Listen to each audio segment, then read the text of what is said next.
Estamos en este momento, por ejemplo, para hablar sobre esas situaciones, esos escenarios de riesgo que revierte esta condición del niño y además de otras situaciones sísmicas que podrían darse con el ingeniero del Colegio de Ingenieros del Perú, César Torres, que él es presidente del capítulo de Ingeniería Civil del Colegio de Ingenieros en la sede de Lima. Del Consejo Departamental de Lima, así es.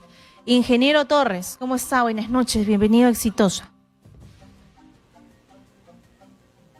Buenas noches, Katiuska, Pedro. Buenas noches. Ingeniero, por favor, cuéntenos un poco el escenario que evalúan ustedes frente al silencio sísmico bastante prolongado que en estos momentos se registra aquí en la capital.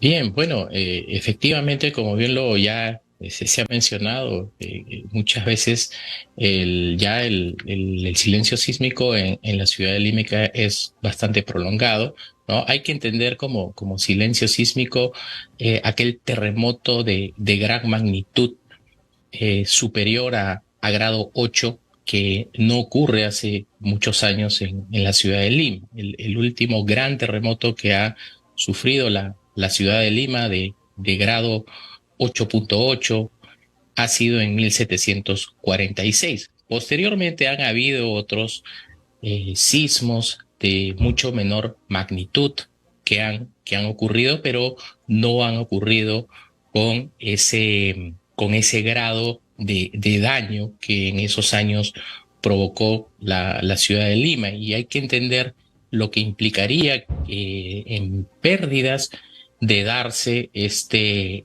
gran terremoto en la ciudad de Lima. Lima tiene una población de cerca de 10 millones de habitantes y tiene mucha infraestructura. Estamos hablando, por dar cifras, del patrimonio que solo la ciudad de Lima tiene en infraestructura. Estamos hablando de 850.000 millones de dólares, y las pérdidas que se podrían generar de darse un terremoto de esa magnitud, estamos hablando del orden de 36.000 millones de dólares a 50.000 millones de dólares, y eso sin considerar otras amenazas que también se pueden generar producto del sismo, como el caso de un eventual tsunami que podría afectar también la ciudad de Lima y principalmente la Costa Verde y la zona del Callao.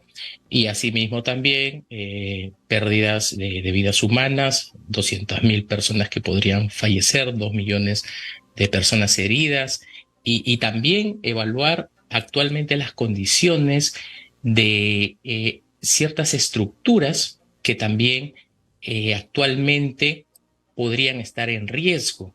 Llámese hospitales, centros educativos que han sido construidos ya desde hace muchos años y que muchos de ellos tampoco cumplen la actual norma sísmica y que requiere también de un reforzamiento. Entonces, ante todos esos datos o esas cifras que ya han sido estudiadas, han sido analizadas, se tiene que trabajar ya en un trabajo preventivo, no solamente para proteger la vida de las personas, sino también el patrimonio y la infraestructura, ¿no? Viviendas, hospitales, centros educativos, vías de acceso, porque en el caso de ocurrir un sismo de ese tamaño, también las vías de comunicación, llámese carreteras, puertos, el aeropuerto se verían afectados, ¿no? Entonces aquí es donde ya las diferentes instituciones del Estado, tanto públicas y también privadas, debemos de trabajar ya en un plan preventivo. Desde el punto de vista de las autoridades, por ejemplo, trabajar con la población para que adopten medidas de prevención en cuanto a estar preparados para que cuando ocurra este evento, la población sepa qué hacer, ¿no? En ese sentido, el Estado ya organiza lo que son los simulacros, que esas medidas son adecuadas para un poco enseñar a la población cómo tiene que reaccionar. Pero por otro lado, también a nivel de la infraestructura, y aquí le hablo como ingeniero civil, se tiene que trabajar también en un plan de reforzamiento de estructuras antiguas.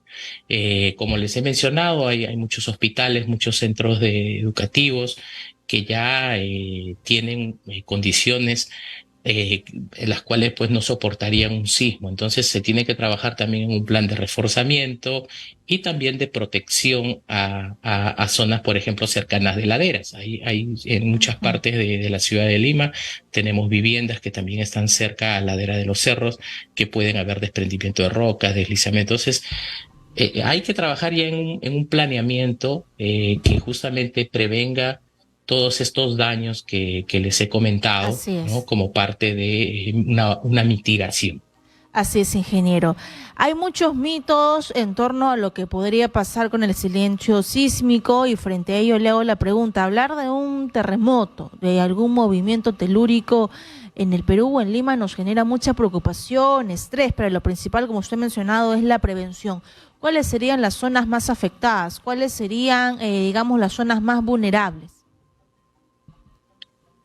Bien, estos datos o estas zonas ya han sido detectadas. Hay estudios de microzonificación sísmica que se han realizado, ¿no? Instituciones del Estado, universidades, ya han identificado mediante los estudios de microzonificación cuáles son las zonas más vulnerables. Aquí también un poco para ilustrar a los oyentes cuáles son los factores, digamos, que producen daño en un terremoto, ¿no? Primero los factores ligados al movimiento, que en este caso es la magnitud de un sismo. Mientras un sismo sea mucho más grande, puede generar un daño mayor. Luego la localización, la profundidad a donde el sismo puede generarse, porque esto generalmente se da por el movimiento de las placas, la duración del sismo, y hay dos elementos clave que nosotros desde el punto de vista de la ingeniería también lo podemos ver, que es la calidad del suelo y las estructuras o el tipo de edificación. En el caso, por ejemplo, de zonas afectadas, en Lima hay zonas de suelos muy inestables, como el caso de Caraballo, en Villa El Salvador, en la zona de Loma de Corvina, Comas, donde son suelos arenosos, suelos sueltos. En este tipo de suelos, el evento sísmico se provoca mayor daño porque las ondas sísmicas se amplifican. Y si a eso le sumamos que haya una construcción no siguiendo los parámetros técnicos y las normas, eso agranda mucho más el daño. Entonces, aquí hay que trabajar en un reordenamiento también de la ciudad. Tenemos el problema de la informalidad en nuestra ciudad de Lima. Esto debido a una falta de planificación. Se han edificado viviendas en lugares con mucho riesgo, como vuelvo a repetir, una calidad del suelo muy pobre y también sistemas constructivos no adecuados y no siguiendo los parámetros sísmicos. Ingeniero Entonces, Torres. aquí es donde un poco se tiene que trabajar y reforzar. Ya, ingeniero Torres, sin embargo, en el tema de la calidad de construcción, ¿cuál es el estado frente a un escenario sísmico de gran magnitud del centro histórico de Lima y las casonas? Bueno, como ahí esa es una situación de mucho riesgo y mucho peligro, porque justamente esas zonas del centro de Lima son estructuras muy antiguas que no cumplen la normativa sísmica actual. Ahí es donde ya se tiene que trabajar en un plan de reforzamiento de esas estructuras, justamente para prever que estas estructuras no colapsen, porque aquí en lo que respecta a la filosofía de diseño sismorresistente actual es que las estructuras no lleguen a colapsar. Pueden sufrir daños, pero no colapsan. Cualquier edificación que siga los parámetros técnicos y las normas vigentes cumplen esa filosofía. Pero las viviendas o las estructuras, por ejemplo, en el centro histórico de Lima o en las zonas ubicadas de la periferia que se han hecho bajo autoconstrucción, definitivamente no cumplen esos criterios, ¿no? Y esas sí son las que podrían tener un colapso y provocar la muerte de las personas. Así es. Gracias a nuestro invitado, el ingeniero César Torres, presidente del capítulo de Ingeniería Civil del Colegio de Ingenieros del Perú, del Consejo Departamental de Lima. Gracias por la información, así que esperemos que todos estemos preparados. La prevención es lo más importante. Muy buenas noches. Buenas noches, gracias. Bien, buenas noches.